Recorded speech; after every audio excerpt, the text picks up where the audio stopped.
Quítale el nombre de sostenibilidad. O sea, queremos los seres humanos y la sociedad vivir en un entorno más sano, en un entorno más sano, voy a decir. Tanto en cuestiones ambientales como en cuestiones sociales, más integrador, con menos dolores.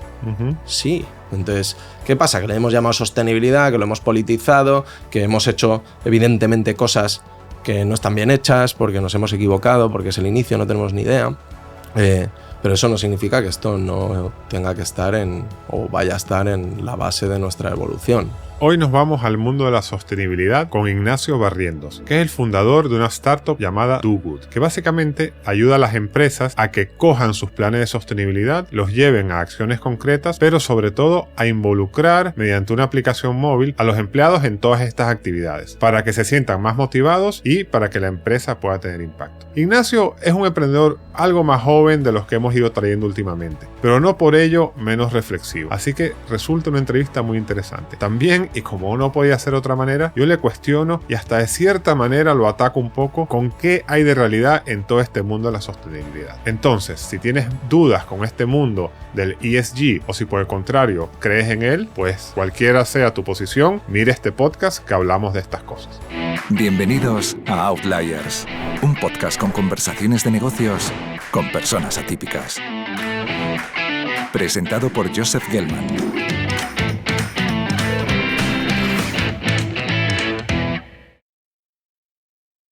¿Qué tal, Ignacio? ¿Cómo estás? Muy bien, ¿y tú, Joseph? Bien, gracias por venir al podcast. Muchas gracias a ti. Oye, yo entiendo que a ti de joven la situación familiar del divorcio de tus padres te marcó profundamente, ¿no? Entonces empecemos por ahí. Bueno, me obligó a tomar la primera gran decisión de mi vida, que fue, simplificando mucho, Barcelona con papá o Madrid con mamá. Cuando yo había vivido y nacido en Barcelona, tenía todo mi entorno allí. ¿Y cómo fue eso? O sea, ¿cómo se vive eso? Porque tan joven tener que tomar esa decisión. Pues también fue la primera decisión que tomé sin tener ni puta idea, hablando mal y pronto. Que he tomado muchas y la verdad que contento de donde estoy, pero sí que haciendo la vuelta o volviendo la vista atrás, te das cuenta de esas pequeñas cosas que terminan marcando tu vida, ¿no? Yo creo que en ese momento yo era un niño herido, voy a decir, por algo que todavía no entendía, y mamá significaba calor, mi padre fue más torpe, ¿no? Yo creo que mi padre fue más racional, no saber muy bien si lucharme o no lucharme, y acabé yendo con mamá, que mamá pues ha sido mi estandarte. O sea, yo creo que los dos, ¿no? O sea, tengo una tremenda relación con los dos, buenísima, pero significan cosas muy diferentes y los llevo a los dos incrustados aquí, cada uno a su manera. Pero eso como es, te sientan y te dicen, oye, que nos vamos a separar, y tú decides, o te llevan así como en las películas americanas, tienes que ir a contárselo a un juez. ¿Cómo es eso? Lo recuerdo borroso, esa es la realidad, pero sí recuerdo leves conversaciones o mi madre, oye, ¿te vienes a Madrid conmigo? Y yo creo que ahí pues entiendo que habría discusiones entre ellos o conversaciones entre ellos.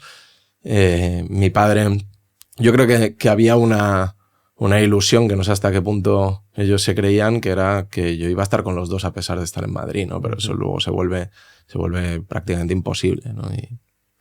Aparte, tu madre tenía una situación de depresión, ¿no? Me contaste cuando hablamos fuera de micrófono. Sí, mi madre... Entonces, porque eso añade a la situación, ¿no? A la complejidad. Mi madre y yo he sacado mucho de eso. Somos montañas rusas emocionales para lo bueno y para lo malo, ¿no? Y sí que salió muy tocada, ¿no? El divorcio de mi padre. Termina pues enfrentándose también al reto de cómo salgo yo de la cama, cómo voy yo a trabajar, y la realidad es que cuando venimos a Madrid éramos mi madre y yo, ¿no? Es complicada esa. Sí. Bueno, una situación de infancia complicada, compleja. ¿Cómo te encaminas luego profesionalmente? Bueno, soy un niño o un adolescente muy complicado, de manual. Pasaba de estudiar y además me daba igual.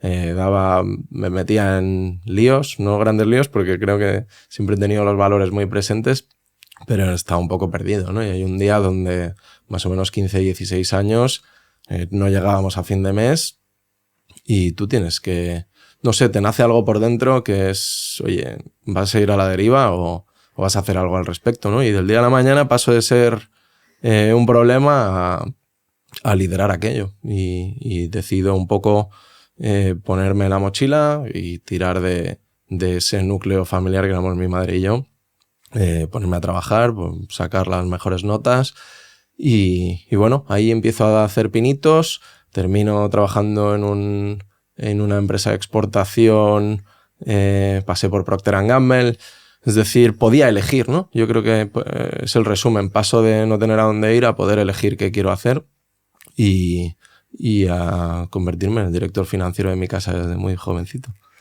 ¿Estudiaste, no? ¿Fuiste a la universidad? Sí. Okay. Estudié Business Administration y bueno, con el foco en marketing me terminé graduando, de hecho, en la Universidad de Cardiff. Sí.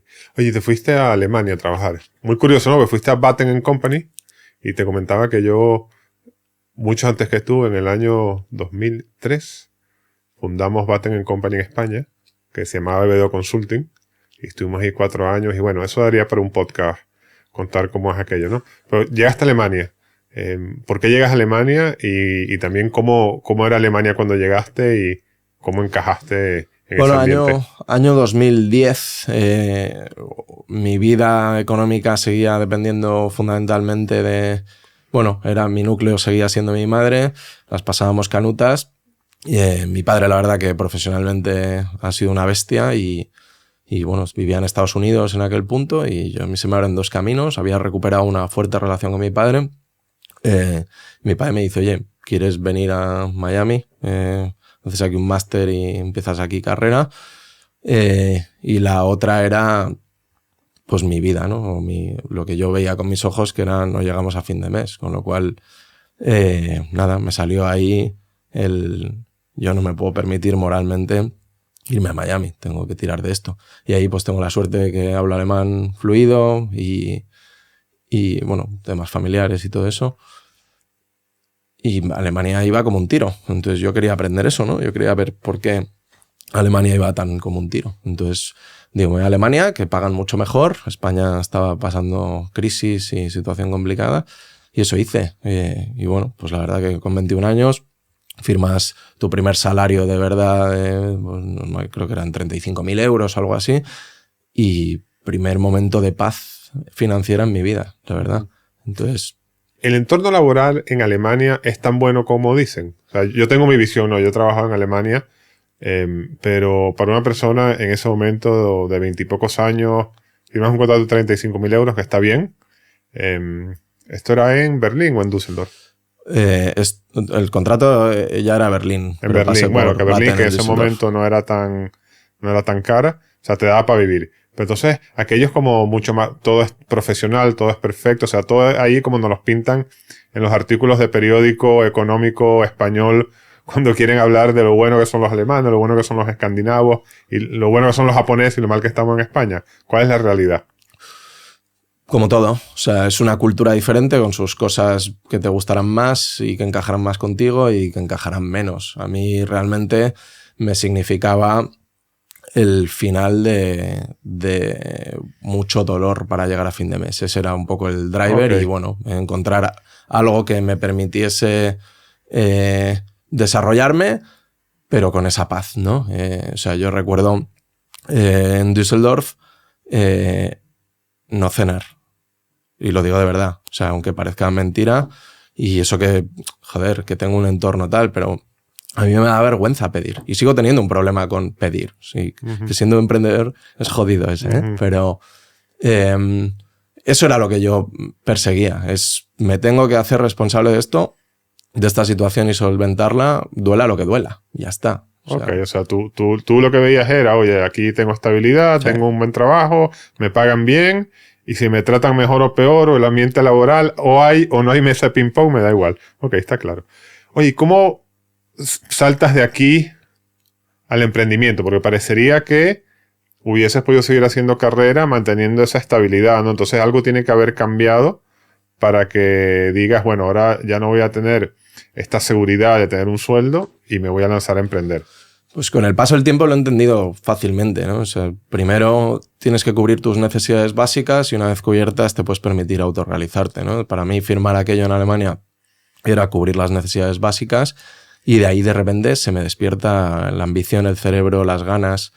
Entonces lo que veo es que viviendo en Alemania y España estaba pasando una situación complicada, la mitad del talento joven estaba sentado en el sofá sin saber qué hacer. Y mientras yo veía en Alemania se volvían locos por contratar gente.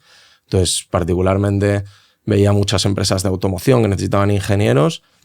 Y yo dije, joder, pues si esto está chupado, pues si está lleno de ingenieros en España potentísimos. Y ahí me cambia la vida, ¿no? Ahí es donde digo, hablo con un par de amigos y les digo, oye, llamamos a estos alemanes, les decimos que les llenamos la casa de ingenieros. Y así fue. O sea, dejo el trabajo sin mirar atrás. Con los pocos ahorros que tenía, que no me había dado tiempo a hacer gran cosa, y a España. Mi madre casi me asesina. O sea, era... Claro, porque de repente habíamos pasado a tener paz y era como volver a una auténtica locura, porque ella lo veía con ojos de alguien que sabe lo que es la vida, ¿no? Tú lo ves como, yo me como lo que haga falta. Entonces, dejo el trabajo, me vuelvo a España.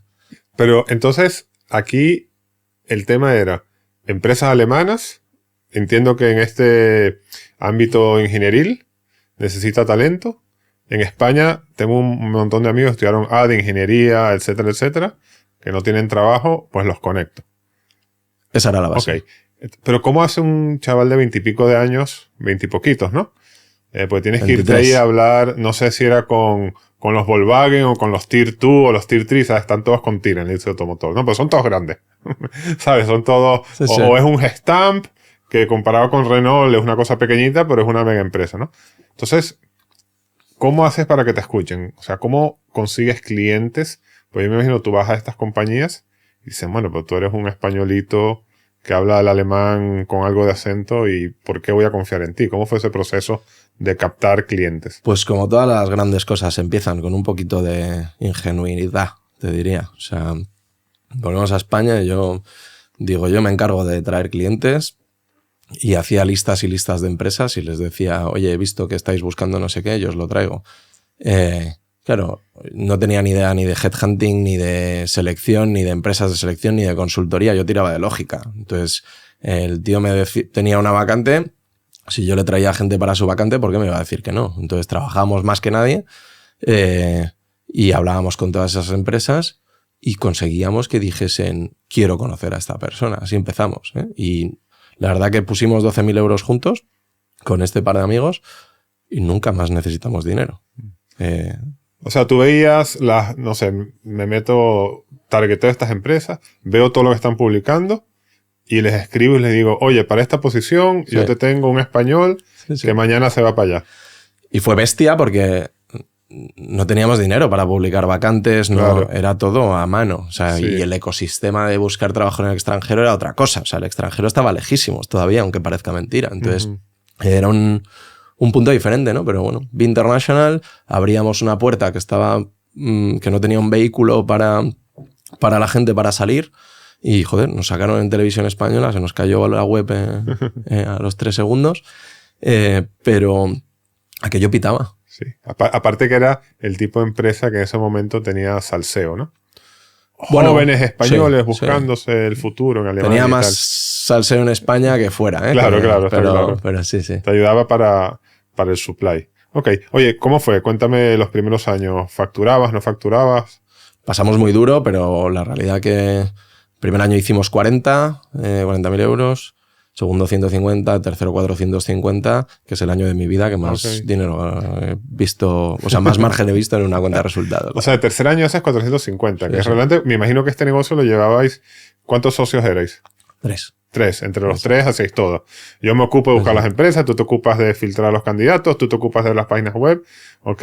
Y un gestor para la administración. O sea, esto era súper bootstrap.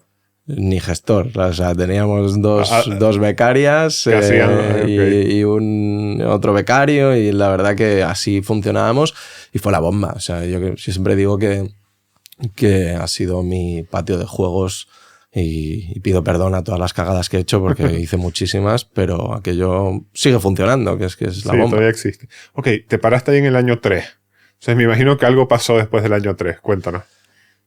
Bueno, siguió creciendo aquello, ¿eh? Lo que pasa es que el año 3 es un momento de decir que, o sea, quizá ya eres un poco más mayor, un poco más maduro, ya has visto más, has hablado con más gente y al final yo lo que veía es que esto de la consultoría, si lo mantienes pequeño con márgenes grandes da mucho dinero, si lo mantienes grande con menos margen también lo da, pero en medio estás jodido. Entonces, ¿qué hacemos? ¿Crecemos o nos mantenemos? Dije, como yo con 26 años, ¿cómo no voy a crecer, no? Me lo como todo, vamos. Entonces ahí fue donde se empezó a complicar aquello, ¿no? Empezamos a meter estructura, empezamos a pensar en un bicharraco muy grande y había que financiarlo y no teníamos financiación. Entonces la típica cagada que haces es que ser muy optimista. Nuestros planes de caja estaban muy bien tirados, pero la realidad es que las cosas fueron más lentas de los que teníamos que ir y un día nos damos cuenta de que en 15 días estamos quebrando la compañía. Es decir, entiendo que aquí dijiste, bueno, esto lo voy a vender en muchos otros sitios, muchos otros países. Contratas básicamente fuerza comercial en distintos países. No, contratamos, de hecho, consultores para sacar más perfiles. O sea, teníamos contratos muy gordos, por ejemplo, con el NHS, con el sistema de salud de Reino Unido, que eran capaces de comer todo lo que les echásemos. O sea, sacábamos médicos, enfermeras, sacábamos todos los perfiles que tenían potencial internacional, todo eso cabía. Entonces era, vamos a gestionar todo esto. El tema es que el negocio ese te pagaba a la colocación. Entonces tenías que tener pulmón para no romper la tesorería. Y la rompimos. ¿Y este no era un negocio que podía levantar capital?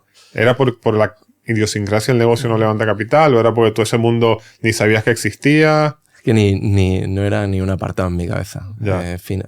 Era como que de entrada dije, esto no es un negocio para ser financiado, para ser impulsado, ¿no? Entonces era muy una cosa nuestra, a pesar de que los números daban, ¿no? Para tal. Pero no. Y además es que los planes eran perfectos. Entonces, ¿para qué voy a levantar capital si lo tengo todo cuadrado? ¿No? Entonces, cuando estás a esos 15 días de cerrar la empresa, ¿cómo sales de esa?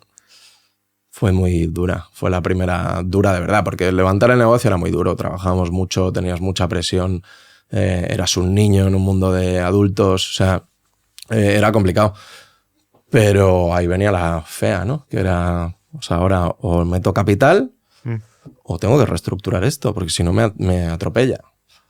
Y reestructuramos. Entonces, o sea, echaste gente por un tubo. En 2 días tomamos esa decisión. En realidad la tomamos en una noche, pero bueno, te tienes que mentalizar también para esta. Y pues nada, entré en una sala y empezó a salir gente, uno, otro, muy duro, porque al final es gente que quieres, que les has contado un proyecto que parece que estabas mintiendo. Que esa es la primera también contigo mismo, de decir, joder, es que voy a quedar como un mentiroso, ¿no? Porque he vendido un proyectazo y tal, y ahora parece que estaba todo en pelotas, ¿no? Y, bueno, un mordisco al ego, pero creo que muy necesario. O sea, creo que desde el punto de vista de aprendizaje y de tal, forma parte del camino a día de hoy, ¿no? Tú saliste de la empresa como ejecutivo, ¿no? Sigues como accionista. Esto fue parte de un proceso de reflexión de yo como líder de la empresa fallé en todo este proceso y en planificar este crecimiento. Y eso te llevó a ti consciente y conscientemente a pensar, pues no soy la persona adecuada para el próximo paso a la empresa, ¿o por qué saliste? No, o sea, salgo un par de años después de aquello. O sea, me echo eso a la espalda, sí que hay una conversación. Ahí quedábamos 2 socios realmente y teníamos visiones diferentes de cómo hacer las cosas. No era una ni mejor ni peor, era simplemente diferente y ahí, oye, ¿quién se queda con esto? O sea, fue una conversación muy natural, voy a decir, en ese sentido, porque lo interpretamos así y me quedé yo. Básicamente, creo que una de las razones fue que los clientes me conocían a mí, ¿no? Que siempre había llevado esa tal y era menos problemático para la situación que teníamos. Me quedé con aquello lo reflotamos. Ujú.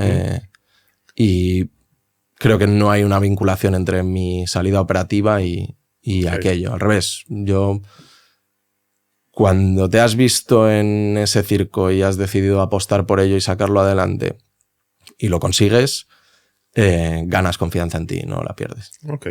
Entonces, hoy en día esto tiene, me imagino, un general manager que lo lleva. Sí. Y tú, cuéntame ese proceso mental de salir. ¿Cómo llegas a la decisión de salir y por qué?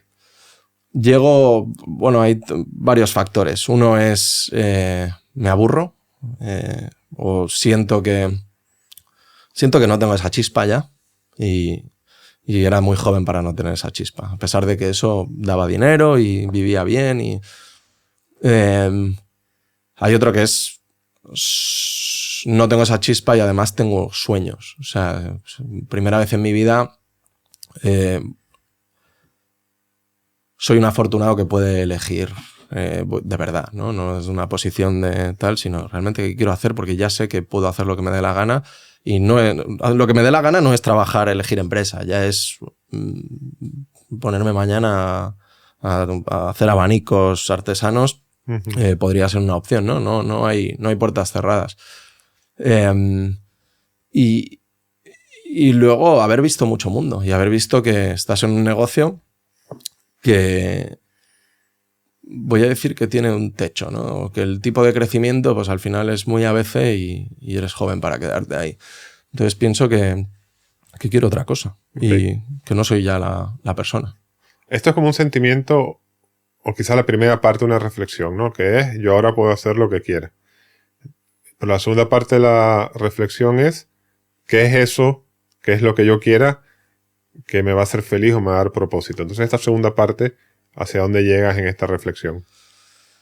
Bueno, llego a lo más profundo de mi corazón, que era, he convivido con, no sé si quiero hablar de depresión, la verdad, porque es que me horripilan un poco todas las etiquetas, ¿no? Pero son estados anímicos complejos que sé que afectan a un montón de personas. Y como lo he vivido de cerca, incluso en mis carnes, podría decir, yo quiero hacer algo al respecto. Entonces me meto a investigar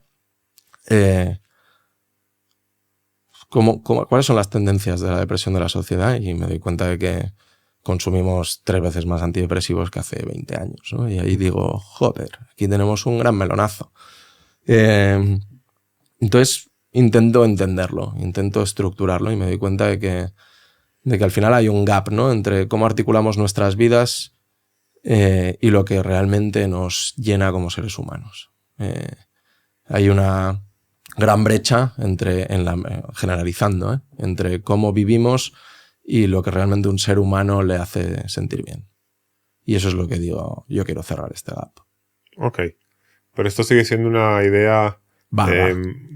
bueno, no, grande. Sí. O sea, es un problema, ¿no? O sea, ¿esto cómo se traduce en una idea concreta que después puedes llevar a una empresa, ¿no? Básicamente había evidencias ya de que año 2018, no, 19, principios de 19, había evidencias de que aquí había algo, ¿no? Las empresas, había algo por lo que las empresas se tenían que preocupar. Y las empresas empezaban a invertir dinero en esto, pero no tenían ni idea de cómo sacarle retorno, incluso cómo medir el retorno, incluso cómo... Pero ¿esto qué es? ¿El ESG? A día de hoy es parte de ESG. No, pues explica un poco para la gente que no está para entonces, todo el día en una empresa, ¿qué era lo que estaban haciendo las empresas? ¿Qué era lo que tenían que... Lo dice, estaban invirtiendo en esto, pero no le están sacando provecho? Hacían RSC, ¿no? Okay, que esto es responsabilidad social corporativa. Voluntariados, hacían acciones que entendían como cosas buenas, pero que no sabían capitalizar. El tema es que a día de hoy se ha convertido en ESG porque se ha estructurado. O sea, hay regulación al respecto, los ratings más punteros del mundo lo consideran, las finanzas sostenibles son un hecho, es decir, te puedes financiar más barato. Hay muchas cosas que a día de hoy le han dado una estructura que lo lleva a otro nivel. Es decir, a día de hoy me atrevo a decir que es imposible ser un buen... Bueno, puedes estar seguro de que si no consideras el ESG dentro de tu cuenta de resultados, te estás perdiendo dinero. Ok, ahora después hablamos de eso en más profundidad. Ok, pero está claro. Entonces, ¿tú ves que las empresas están haciendo ESG O en ese momento están haciendo acciones responsables, no sé, oye, vamos a plantar un bosque por acá, o vamos a ayudar a una comunidad, el tipo de cosas que hacían en aquella época, ¿no? Pero tú dices que no le sacan provecho. ¿Por qué no le sacan provecho? Bueno, porque el sistema no está preparado para capitalizarlo, básicamente. No hay a quien entregarle esas métricas, no hay cómo sacar rendimiento más allá del que evidentemente cuando la gente o cuando las empresas tienen esas cosas, pues la gente lo valora, ¿no? Y se siente mejor y te diferencia como empleador, pero no había una estructura monetaria alrededor de eso en aquel momento. Ok. Entonces, con esta idea entiendo que te vas a levantar dinero. Con el problema de que social que tenemos, es decir, cada vez consumimos más antidepresivos y creo que encontrar el porqué o el cómo se puede solucionar y el cómo las empresas que a día de hoy no saben capitalizar esto lo pueden capitalizar, me voy a levantar dinero. Claro, entonces tú levantas 400.000 euros con esta idea, que sigue siendo una idea bastante abstracta, ¿no? Porque todavía hemos bajado al segundo nivel del problema, pero todavía no hemos dicho cómo lo vamos a resolver. Entonces, ¿qué crees que vieron? O sea, ¿quién es esta gente que te dio 400.000 euros para esto y qué vieron ellos para poner esta inversión semilla en esta idea tan todavía poco aterrizada, ¿no? Dos grandes problemas, un esbozo de la solución que planteaba que les parecía lógica.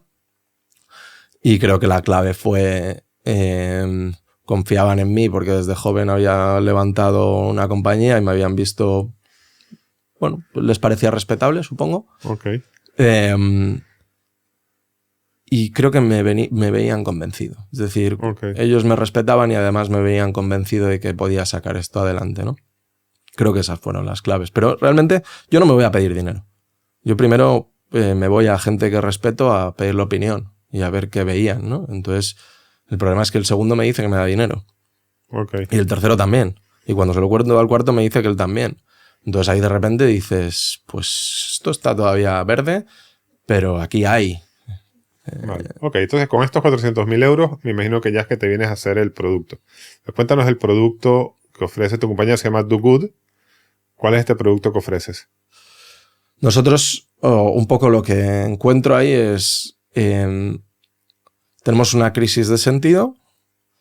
La base para solucionarla tiene que ver con hacer a la gente útil, sentir útil. Que la gente haga cosas, que eso es lo que le hace sentir bien, ¿vale? Y ahí tenemos como consciente e inconscientemente una persona se puede sentir mejor por sentir que está contribuyendo, ¿vale? Esa era la base. Entonces, lo que me voy es a la calle. Oye, ¿a ti te gustaría hacer algo más? Ah, pues sí. ¿Y por qué no lo haces? Y nos encontramos tres grandes barreras, ¿no? Mucha excusa, pero tres grandes barreras, que es no sé qué hacer, no sé cómo hacerlo, me siento solo a la hora de hacerlo, pienso que yo solo no puedo cambiar las cosas. Y yo, sin tener ni idea ni de tecnología ni de producto, digo, joder, pues vamos a crear algo que le diga a la gente qué hacer, cómo hacerlo y que vea que no está sola. Uh-huh. Y esa es la primera base de producto que montamos. O sea, es un producto digital. Un producto digital. Ok, entonces, ¿y esto tú se lo llevas a las empresas? ¿Y qué les dices a las empresas? Yo les decía que básicamente su gente quería hacer cosas y necesitaban una guía y que eso iba a repercutir evidentemente en cómo su compañía se alineaba, rendía en ese sentido. Eso en 2019. A día de hoy todo eso se ha complejizado muchísimo y es mucho más completo, voy a decir. Ok. Entonces, esto en 2019 sales y logras captar algunos clientes. Bueno, esa es otra, ¿no? 2019 arrancamos, 2020 sacamos la primera versión de producto. Era una app, ¿no? Era una app. Era una app móvil. Okay. Probamos en un par de empresas y, joder, aquello funciona. O sea, esto en ese momento entiendo que tú ponías la app y la empresa metía a los empleados y decía un empleado, yo voy a hacer voy a ir a adoptar un abuelo, que siempre lo digo porque estuvo en este podcast, ¿no? Entonces, nos vamos a ir, los que queráis de la empresa, vamos a ir y vamos a hacer un evento en la residencia tal con adopta un abuelo. O sea, la gente se anotaba. O sea, nosotros era lo primero, ¿qué le pido a la gente que haga? ¿No? Uh-huh. Entonces ahí nos fuimos a marcos de, pues como los objetivos de desarrollo que están muy denostados, pero que tienen una base de thinking detrás, vale. ¿No? De, oye, voy a pedir cosas que estén alineadas con contribuir a cosas que no admiten opinión de si están bien o están mal, ¿no? Entonces eso es lo que proponíamos. Te digo, te lanzo retos a través de una app que te llegan ahí cosas que puedes hacer. Te digo qué hacer, cómo se hace para que tú lo hagas bien. Y para que veas que no estás solo, la gente que lo va haciendo va a subir una foto de que lo ha hecho y vas a poder interactuar con un montón de gente que hace. En el caso del abuelo podría ser, pasa una tarde con un anciano o apúntate a adoptar un abuelo y pasa una tarde jugando al ajedrez, ¿no? Sí. Y luego pues la persona recibe eso, hace el reto, se va a pasar la tarde y sube una foto con el abuelo y tú... Y está todo gamificado ahí y puedes ligarlo a incentivos en la empresa y correcto. todo. Ok, perfecto. Correcto. Y esto lo financia la empresa es la que te paga. La empresa te paga. Ok. Entonces con esa idea es que lanzan en el 2019, me dice que empieza a captar clientes. 2020, primera versión de producto septiembre. En diciembre firmamos dos grandes empresas. Ok, pues empezó bien. Edwards, una farmacéutica, y la Universidad Francisco de Vitoria. Ok. Luego en marzo Reales Seguros, en junio Siemens Gamesa. O sea, traccionamos. Ok, empezó a traccionar. Digamos que rápidamente tienes Product Market Fit, ¿no? Porque bueno... Una primera versión de Product Market Fit. Una primera versión. Entonces, en ese momento decides ir a levantar más dinero, decides ir a escalar. Después que ya tienes estas primeras pruebas de que esto funciona, ¿cómo sigue el negocio? Sí, con las métricas de aquellos pilotos que hicimos primeros, incluso antes de meter esos clientes, nuestros propios inversores que habían puesto todo cantidades súper pequeñitas, ¿eh? O sea, realmente mis amigos dicen que he hecho un crowdfunding yo solito, personal, sin plataforma. Con eso levantamos otros 800.000 euros, que nos permitió ya hacer un business plan un poco más, voy a decir, aterrizado. Okay. Y fue bien, o sea, con estos business plan que era para ampliar. Ese business plan era, sé vender, el mercado me está dando evidencias de que esto pita, pero el reto de las SaaS no era vender. El reto era renovar y asegurar un lifetime value largo, etc. Entonces, yo si algo tenía claro era no quiero acelerar hasta que no tenga eso claro. El tema es que por eso vamos a financiar el periodo para tener eso claro. Entonces, no aceleramos en ese punto, aceleramos el año siguiente. O sea, esto era para producto. Esto era producto, pulmón, darte tiempo. El B2B Enterprise es muy caro. Exige mucho tiempo. Entonces, necesitábamos ese tiempo para poder sacar conclusiones. Compramos ese tiempo. ¿Y después cuándo empieza a escalar y cómo? Año siguiente, con la evidencia ya de esos clientes grandes, levantamos otro 1,5 millones y ahí el plan ya era así. Ahora acelero. Ahora empiezo a centrarme en go-to-market, con la primera versión de Product Market Fit, con renovaciones, etcétera. Nos pegamos una leche del carajo. ¿Ah, sí? ¿Por qué? ¿Qué pasó? Parecía que venía bien, ¿no? Sí, yo creo que España tiene un ecosistema complicado de inversión. Nos falta darle lógica a los pasos para montar una startup y tener la paciencia para montarla, yo creo. Y eso te afecta, ¿no? Y a mí me afectó. O sea, yo creo que hay un punto de ahí de no quiero pedir más capital, quiero sacar esto adelante. ¿Cuál es el camino más corto? Y me digo, pues el middle market, que toma decisiones más rápido, que tal. O sea, hay empresas medianas. Sí. Porque hasta ahora estabas yendo a grandes corporates. Estábamos yendo a empresas más grandes, periodo más largo de ventas, más complejo todo, ticket más grande también. Pero ahí no jugábamos a ticket realmente. Porque ahí realmente lo que queríamos era aprender, sacar conclusiones, etcétera. Teníamos algún ticket, 50.000 euros que vendías directamente. Pero no era ese, ¿no? Entonces el game era... Vamos a middle market, que toma decisiones más rápidas. Teníamos ya 2 o 3 clientes. Para que no lo entienda, danos un ejemplo de qué es una empresa middle market en España. Empresa familiar, 500 empleados, que hace cosas y le preocupa, voy a decir, más de corazón que de finanzas esto de la sostenibilidad, porque todavía no se sabía capitalizar del todo en ese nicho. ¿Y por qué va mal esto?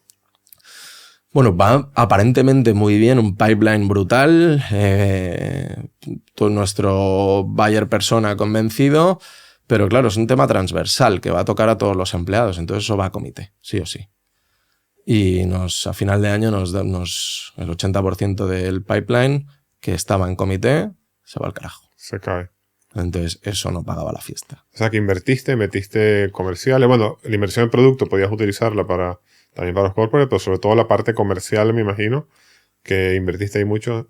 Mira, esto es un buen aprendizaje, ¿no? Porque yo, como todos los años en consultoría, de hecho, tengo otro podcast de consultoría que ya terminé. Y la pregunta o una de las preguntas más reincidentes que me envían por LinkedIn es si puedo hablarles de consultoría para pymes, ¿no? Yo siempre digo, mira, hay una razón por la cual las consultoras más exitosas solo van a las empresas del S&P y del IBEX 35. Y es que el proceso de venta es igual de complejo en una empresa mediana o pequeña y la capacidad de compra es mucho menor, ¿no? Que creo que es con lo que tú te encontraste. Sí, o sea, es jugar a otra cosa, básicamente. Es que son dos empresas diferentes y al final yo creo que el manual startup te dice juega con Mickey Mouse antes de irte a los Big Fishes, pero es que estamos en sostenibilidad. Es que Sí. sostenibilidad en Mickey Mouse todavía no está maduro, no lo entiende. Entonces, naces bailando con el Big Fish, que es un juego diferente. Ok. ¿Y logras salir de esta? O sea, Logramos salir de esta. ¿Qué tan compleja era la situación y cómo sales? Pues tengo la suerte de cuando necesitábamos capital encontrar a uno de nuestros inversores, Karim, que soñaba con lo mismo que yo. Estaba a punto de montar lo mismo que yo. Y nos llevamos bien, nos entendimos bien, soñábamos cosas muy parecidas, teníamos una vida pasada en cuanto a traumas bastante familiar. Bueno, nos llevamos de cine y decidimos unir las manos. Yo con toda la humildad y honestidad le cuento qué es lo que veo y salimos. Ok. ¿Cómo es el producto a día de hoy? Que ya está. Entiendo que ahora el producto va específicamente a Enterprise. O sea, cuéntame el producto o la oferta, Sí, lo que ofrecéis, o sea, lo al que final aportáis. te encuentras a día de hoy que sostenibilidad está en todas partes y que cualquier empresa, voy a decir grande, va a tener un plan de sostenibilidad, un plan estratégico. Pero la realidad del terreno es completamente diferente. Sostenibilidad para el empleado medio es una cosa que no se sabe muy bien qué es. Y si no sabes lo que es sostenibilidad, menos sabes cuáles son las prioridades de tu plan estratégico de sostenibilidad. Y eso es una gran oportunidad para nosotros. Al final es cómo vas a sacarle partido a la sostenibilidad si tu gente no sabe qué es y cómo va a ejecutar la gente un plan si no lo conoce. Y ahí es donde nosotros somos unas bestias, que es yo le voy a dar a tu equipo las nociones de sostenibilidad que necesita para ser coherente con todo lo que te estás prometiendo y poderlo aterrizar. Y además eso te lo voy a adaptar a que hagan cosas que a ti te mejoran tus métricas relevantes. O sea, cogemos el plan estratégico y lo convertimos aquello que hacíamos antes de, oye, ¿qué es hacer cosas buenas, no? Pues a día de hoy las empresas lo tienen definido. ¿Qué quiero hacer yo? ¿Dónde tengo yo un compromiso y cómo lo mido? Yo voy a hacer que la gente haga e implemente cosas que tienen un impacto directo en esas métricas. O sea, por lo menos si yo tengo en mi plan de sostenibilidad un tema de impacto positivo en una comunidad X, porque yo tengo ahí no sé, si eres una Río Tinto, entonces estás explotando mineras en Bolivia, entonces dices, bueno, pues en tal pueblo de Bolivia no tengo la minera, pues yo tengo que contribuir en el aspecto educativo, medioambiental y no sé qué. O sea, entiendo que los empleados lo que hacen es trabajas con ellos en bajar eso a acciones concretas. Sí, acciones concretas que además puedes segmentar en función del tipo de perfil. Es decir, no tiene el mismo impacto el equipo de finanzas que el equipo comercial, ni necesitan hacer lo mismo. ¿Y cómo logras que los empleados se quieran apuntar a estos temas?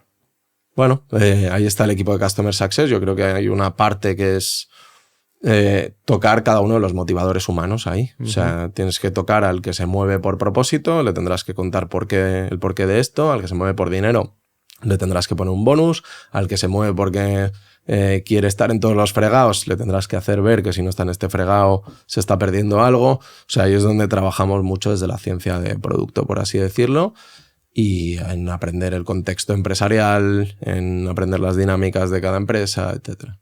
¿Y la parte de la aplicación es importante? ¿O es simplemente informativo? Digo que esto... O sea, es clave. Sí. Bueno, es clave. Porque es clave. Cuéntame cómo...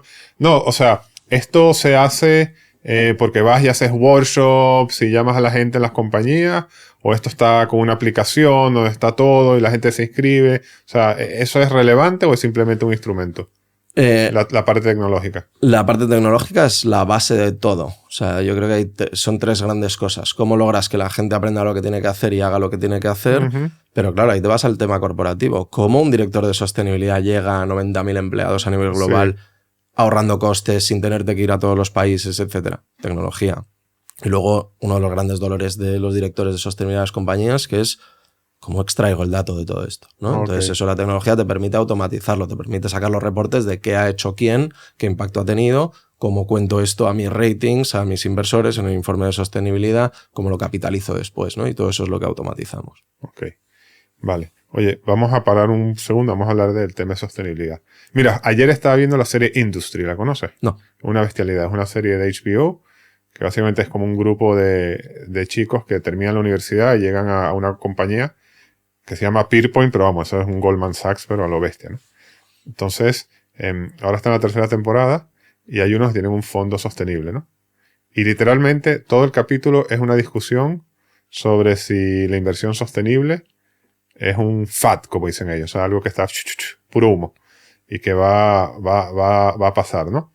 Y eso se cuestiona mucho, ¿no? Entonces, esto de... La primera pregunta, ¿esto de la sostenibilidad tú crees que es una moda? ¿O del ESG es una moda impuesta? ¿O crees que hay convicción? ¿Y crees que es algo que se va a mantener en el tiempo? ¿O va a cambiar? ¿Cómo lo ves tú? Yo creo que básicamente lo necesitamos, en el sentido de... Quítale el nombre de sostenibilidad. O sea, queremos los seres humanos y la sociedad vivir en un entorno más sano, en un entorno más sano, voy a decir, tanto en cuestiones ambientales como en cuestiones sociales, más integrador, con menos dolores. Sí. Entonces, ¿qué pasa? Que le hemos llamado sostenibilidad, que lo hemos politizado, que hemos hecho evidentemente cosas que no están bien hechas porque nos hemos equivocado, porque es el inicio, no tenemos ni idea. Pero eso no significa que esto no tenga que estar o vaya a estar en la base de nuestra evolución. O sea, yo no tengo ninguna duda de que en 30 años lo tendremos integrado. El tema es que sostenibilidad sí o no es una cuestión, voy a decir, de generaciones casi. O sea, no vamos a cambiar el mundo en un día. Tenemos dinámicas que hemos adoptado del mundo o de la cultura industrial, voy a decir, que nos han llevado mucho progreso. Sostenibilidad simplemente significa pulir esas dinámicas que ya nos han llevado progreso. O sea, evidencias de hoy están las regulaciones, es decir, dentro de ingresos, costes, riesgos, juega un papel fundamental a día de hoy, tanto en la R como en los costes de que tu gente utilice los recursos mejor, como en los ingresos para, voy a decir, revalorizar tu compañía. Simplemente por mejorar un rating de Dow Jones o de S&P o de lo que de donde quieras jugar. Claro, pero es que aquí hay muchos temas aquí un poco complicados, ¿no? Entonces vamos a tratar de desgranarlos, ¿no? O sea, el primero es el tema del voluntariado y el apoyo, ¿no? Entonces, a ver, a nivel económico, economistas liberales del siglo XX dirían, oye, la labor social de una empresa es generar riqueza, generar empleo, generar retorno para sus accionistas, en un marco regulatorio. Es decir, que, o sea, si tú tienes una actividad industrial, pues tiene que haber una regulación que te dice qué puedes y qué no puedes contaminar. Pero te dirían que la responsabilidad moral de la empresa es ir con la regulación, ¿no? Y otro tema, aledaño a eso, aquí estuvo Pablo Melchor de Ayuda Efectiva, y vamos, le da un palo al voluntariado impresionante. Él pone el ejemplo, y yo sé que no es todo el voluntariado, pero él dice que la gente lo que tiene que hacer es que dar dinero. ¿Por qué? Porque él dice, mira, si tú te vas a construir una escuela en África, pues realmente tú no sabes nada de construir escuelas. Entonces mejor sería que tú des el dinero para que alguien que sabe y que se genere empleo allá se construya la escuela en África, ¿no? Yo sé que quizás es un ejemplo fácil, ¿no? Pero ese ejemplo lo di yo, ¿no? Interpretando sus palabras. Entonces, no sé, todo esto... Y con todo el tema ahora de la polarización y que se ve, oye, que parece que el mundo son o woke o fachas, ¿no? Parece que no hay nada en el medio. Entonces, no sé, ¿cómo tú ves este tema? ¿Cómo se mastica en todo este cóctel tan explosivo que parece haber con estos temas? Yo creo que es tan sencillo como a las cosas por su nombre. si tú haces filantropía, detrás de la filantropía no necesariamente tiene que haber unas métricas del plan estratégico de no sé qué. O sea, estás dando dinero y eso quizá lo haces más desde el corazón. Un plan estratégico de una compañía de sostenibilidad está hecho para ser capitalizado. Entonces se capitaliza tanto cuando te vas al índice como cuando te vas en confianza de tus inversores. Y luego está la otra parte que es, estás compitiendo por talento que a día de hoy te está diciendo que si no tienes un compromiso en ese sentido, no le interesas. Entonces, tú puedes, voy a decir, ver un voluntariado como estoy tirando el dinero porque esto me quita horas de productividad y de no sé qué, pero es que a lo mejor gracias a ese voluntariado tienes talento. O sea, pues radicalizando. Porque tu narrativa es que, o tu convencimiento, es que el talento en las compañías es más fiel a la compañía por este tipo de actividades y por este propósito. Tienes claras evidencias de que las nuevas generaciones preguntan por esto, necesitan esto, forma parte de su ambición a la hora de elegir compañía. No tanto el logo, no tanto el tamaño, no tanto el no sé qué. Buscamos cosas diferentes y ahí es donde, para mí la sostenibilidad no se capitaliza solo con el talento. Es una parte. Es decir, ¿qué hago yo para que mi gente sienta que aquí estamos para algo más? Ese algo más no necesariamente me tiene que costar dinero, lo puedo capitalizar. Es decir, consumir menos agua es un ahorro en costes, se capitaliza después en forma de mejorar tu rating, que es algo que te ayuda para financiarte más barato. Es decir, ya no estamos en 2019. A día de hoy habrá un montón de empresas que no hayan llegado todavía a la clave de cómo hacerlo rentable, pero se puede hacer rentable. Claro. Lo que pasa es que aquí, y yo no sé si los empleados más o menos lo perciben así, ¿no? Pero yo por lo menos yo trabajé un tiempo en Indra, bastante tiempo. Bueno, y era más o menos jefecito, ¿no? Pero, o sea que tal soy responsable. Pero yo me acuerdo que Indra era la Minsight, que era la parte de tecnología de Indra, donde yo estaba, que es la mitad del negocio. Éramos la consultora tecnológica más verde del mundo. Pero vamos, las botellas de plástico de agua, que las regalábamos. O sea, nosotros, claro, en la parte que yo estaba, en nuestra unidad de negocio, que era la consultoría, pues le damos a la gente las tarjetas para que se sacase las botellas de agua. Y cuando terminaba el día de trabajo, cuando eran días presenciales, pues las botellas, hasta aquí botellas de agua, ¿no? Entonces es como que, y es como que todo, parece que, o sea, hay visiones como las que tú dices, ¿no? Oye, a la gente le importa. Entonces, a los jóvenes les importa mucho la economía circular. Pero vamos, todo el mundo compra en Shane, ¿no? Entonces, es como, no termina de parecer de todo auténtico el tema, ¿no? O, oye, hay que ser una empresa sostenible para estar en los índices de sostenibilidad. Y está Chevron ahí, ¿no? Entonces, coño, ¿cómo puede ser que está Chevron ahí, no? O hacemos la cumbre del clima y la hacemos en los Emiratos. Y nos vamos todos en jet, ¿no? Entonces, parece que es como que todo de nuevo, parece un cóctel molotov todo este mundo. Mucho bullshit, sí. Pero creo que el paso del tiempo y la evolución de qué es y qué no es, o sea, cuando nosotros vayamos madurando el modelo de lo que es sostenible y vayamos aprendiendo a diferenciar, etcétera, el que no sea coherente está muerto. Okay. Eso se sabe ya. O sea, ya se sabe que una noticia negativa sobre tu sostenibilidad va a matar tus acciones. O sea, hay un montón de cosas ahí que sí forman parte de mentirosos, me da igual. O sea, pueden tener ética dudosa detrás, pero es que esos dentro de poco no van a poder estar. O sea, es que el mercado, sabemos que el mercado para lo bueno y para lo malo es furtivo. O sea, es que se lo va a cargar todo. Okay. Eso es como decir que no confías ya en los hombres porque tu ex te engañó, ¿no? Pues sí. Bueno, tu ex te engañó, pero es que hay un montón de hombres que no tienen por qué engañarte. Okay. Muy bien, está claro. Oye, para ilustrarlo un poco, cuéntanos anecdóticamente cuáles son las actividades que tú has visto que se han desarrollado en vuestros programas que tienen más impacto o que la gente más participa porque tienen éxito con ellos. O sea, yo creo que ahí vemos un montón de diversidad, ¿no? O sea, ahí Hay empresas que funcionan ultra unidas, en el sentido de que hacen todo lo que les pides que hagan y tienen un 90% de participación. Luego te encuentras empresas que tienen un 15% de participación e intentas entender los porqués y siempre hay un porqué. Eso es lo súper interesante, que hay un montón de diversidad en cómo la gente interpreta esto y normalmente tiene que ver con qué ha hecho la compañía hasta ahora.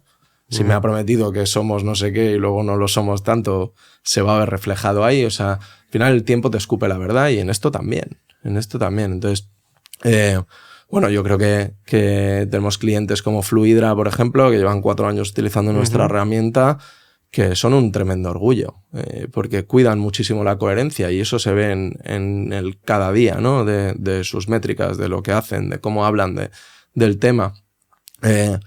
Cada uno de los programas de nuestros clientes, tengo que decir que si me asomo, me saltan lágrimas. Me acuerdo mucho de un cierre de BBVA de México, una chica, no recuerdo de qué equipo, que contaba cómo le habíamos permitido no solo crecer a ella, sino transmitir todo eso a su familia. Creo que eso se da la mano con esa visión y ese inicio mío de qué impacto quiero tener, ¿no? Y es ahí donde dices, voy en la dirección correcta, ¿no? Tengo evidencias de que estoy logrando llegar a la gente y la gente lo está transmitiendo y son esos pequeños momentos que, quitándote el ego, ¿no? Te sientes un poco parte del disfrute de toda esa gente, ¿no? Ok, pues muy bien. Oye, para terminar esta parte, cuéntanos la empresa cómo va, o sea, en qué estado estáis y qué planes tenéis para el futuro inmediato.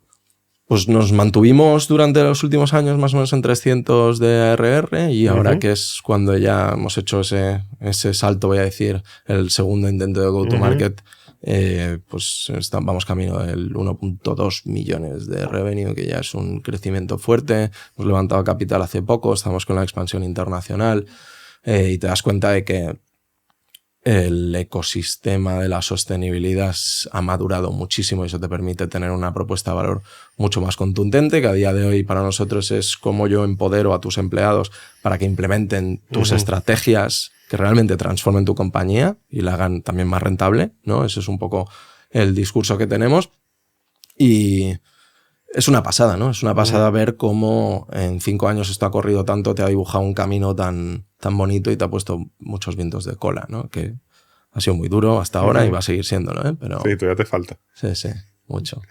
Tú eres de mis entrevistados, como digo yo, jóvenes, ¿no? Que está empezando el negocio. Así que venía con muchos muy establecidos. Entonces, cuando me hablaron de ti, dije, pues mira, podemos poner un entrevistado joven. Súper. Para balancear.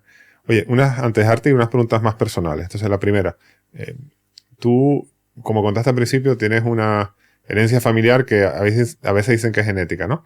Que tu madre pasó unas situaciones complicadas y fue propensa, no vamos a decir a la depresión porque no somos médicos, pero bueno, a una tristeza profunda que de cierta manera la afectaba en su día a día. Entonces tú, sobre todo estando en este entorno tan volátil de emprendimiento, ¿cómo manejas tu salud mental para que esto, porque de nuevo, yo no soy médico, pero ¿quién diría que eres propenso? Lo soy, voy a decir genéticamente hablando, racionalmente interpretando todo esto, pero es que le damos una connotación negativa y yo creo que es por ahí, ¿no? Es donde decimos, yo qué armas tengo y para qué las utilizo y al mismo tiempo que tú puedes tener sentimientos como súper, voy a decir, acentuados, eso te permite también percibir mejor las situaciones, cuidar mejor a la gente. Es decir, creo que tiene pros y contras, ¿no? Y cada uno aquí juega sus armas. A mí tengo que decir que del mismo modo que siento, voy a decir, situaciones como súper acentuadas en términos de ansiedad, etcétera, eso mismo es lo que consigue que yo empatice con un Karim, ¿no? Que contaba antes, ¿no? Y tengamos una relación tan profunda, tan rápido y tan tal. Entonces, voy a decir que tenemos que agradecer cada uno como es y simplemente sacar todo el partido a lo que tenemos. Entonces, para mí es una gran bendición como soy. Estoy tremendamente orgulloso de cómo soy, de lo bueno y de lo malo. Cuando sufro, lo sufro, pero también soy muy consciente de las cosas buenas que me da, ¿no? Y aquí te pongo otro ejemplo, que es, yo estuve un par de años que no hablaba con mi padre, después de una situación traumática, y ahora tenemos una relación brutal. Y digo, joder, papá, qué movida esto, ¿no? Y él me dice, es que no tendría cojones de cambiar nada, porque si quitase eso, no tendríamos lo que tenemos hoy. Claro. Entonces, muy por ahí, muy agradecido. Sí. Eso es un tema interesante, ¿no? Tener la madurez para decir, oye, todo lo que hice me trajo hasta acá. Sí. ¿Tú ves Juegos de Tronos? No. No, entonces no, es que hay una cosa en Juegos de Tronos que pasa eso, pero creo que ya la conté en el podcast, entonces no me voy a repetir. ¿Qué hago? No te he contestado qué hago. O sea, sí, ¿qué haces concretamente? Hago CrossFit, o sea, me meto caña, voy a decir, intento desfogarme, que eso es lo que me permite no pensar en nada y tener mis momentos de desconecto.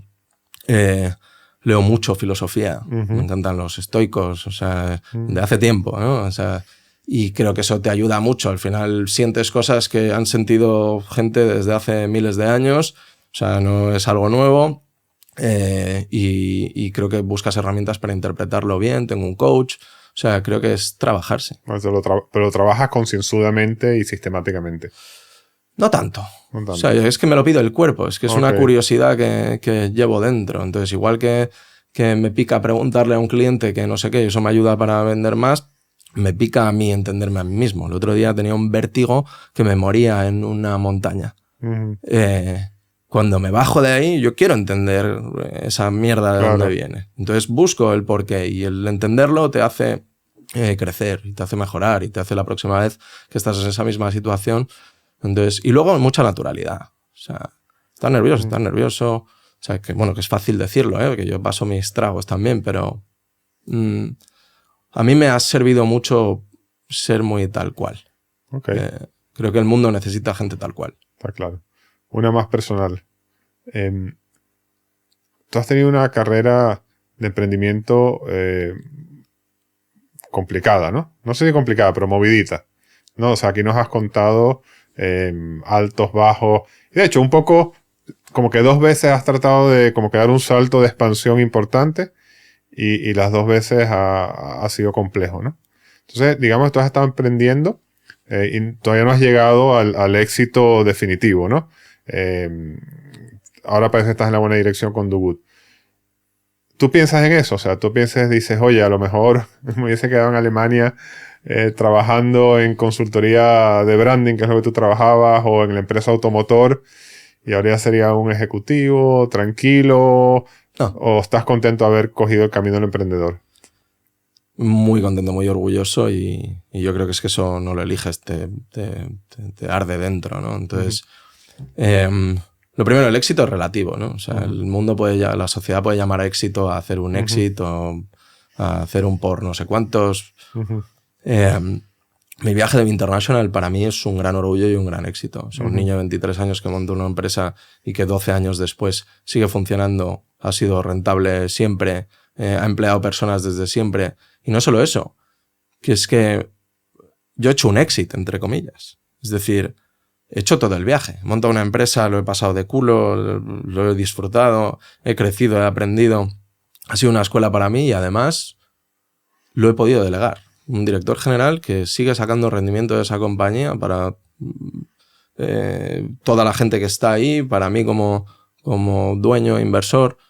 He cerrado ese círculo, y encima para mí significó pasar de alguien que no llega a fin de mes a alguien que puede elegir lo que hace, que puede mantener a su madre. No cambiaría nada. Y el viaje de Do Good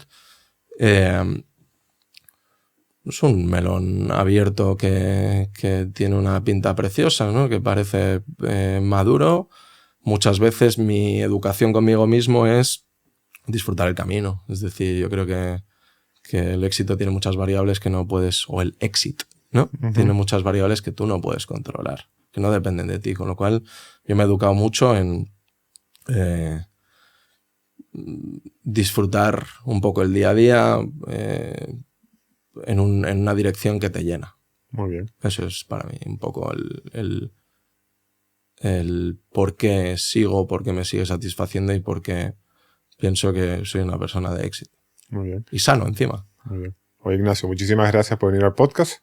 Muy interesante. Muchas gracias a ti, que sigas sacando, voy a decir, cosas que trascienden, ¿no? De la gente, que traes gente súper guay. He escuchado varios de los podcasts y yo creo que muchas veces la grandeza de la gente que viene aquí está en lo que no contamos tanto. Sí, bueno, pues tengo que hacerlos que cuenten más cosas. Pero pues cada uno quiere que cuenten otras cosas, ¿no?